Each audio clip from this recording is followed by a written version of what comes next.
The Gita is a shiny jewel on the head of a serpent.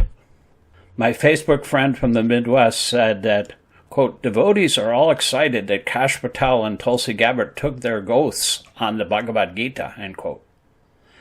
These devotees have a pathetically poor fund of knowledge of what's actually going on in the world. But they're very happy because they have a bodily identification with the Bhagavad-gītā. Quote, oh, that's our book, end quote.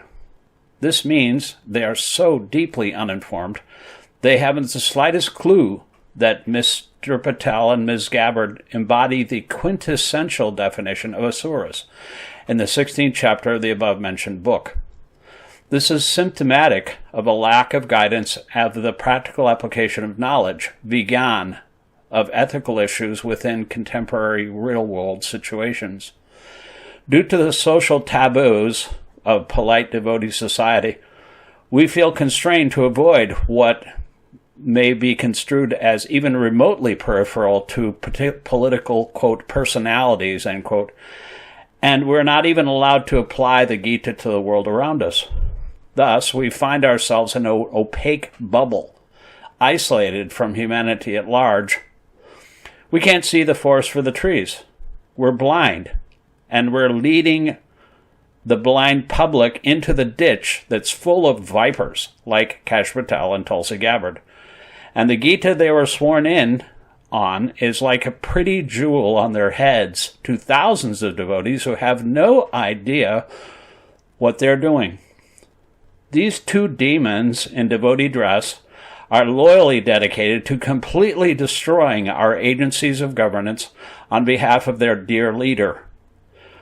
For more than a century, these institutions have protected, informed, and defended the great country that our founder Acharya hoped would lead the world into Chaitanya Mahaprabhu's 10,000-year miniature golden age within this particular Kali Yuga.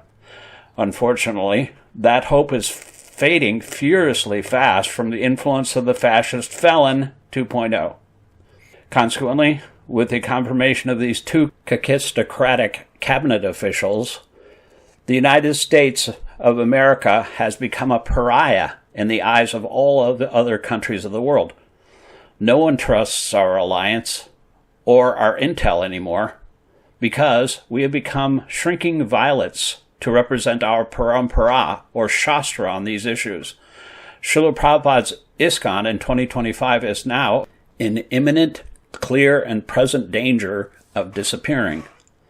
The oligarchy is dismantling this country's federal government as fast as the wildfires in LA. But there's still hope.